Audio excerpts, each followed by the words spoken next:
Il demeure que la sclérothérapie est le traitement numéro 1. Premièrement, côté coût. Deuxièmement, côté efficacité, le bon vieux sclérosant, les bonnes vieilles injections, c'est vraiment ce qui fonctionne le mieux actuellement. Les autres possibilités, bien sûr, c'est des possibilités adjuvantes.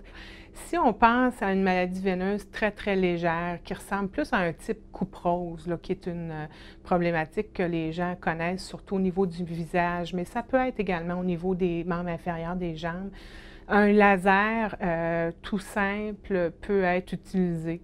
Ou le laser endoveineux, qui est vraiment un traitement chirurgical pour enlever des varices d'un calibre beaucoup trop grand pour la simple injection.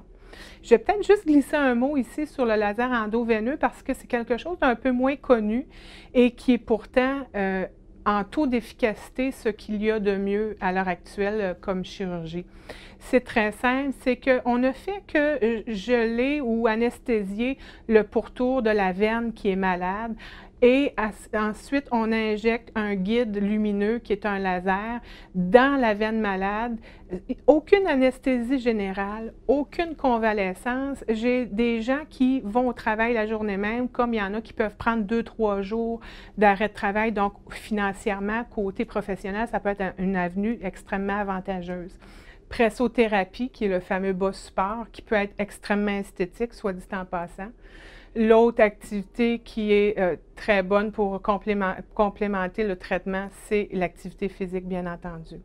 Donc, si je refais le tour, problème léger, le petit laser, problème plus sévère, laser endoveineux ou chirurgie traditionnelle.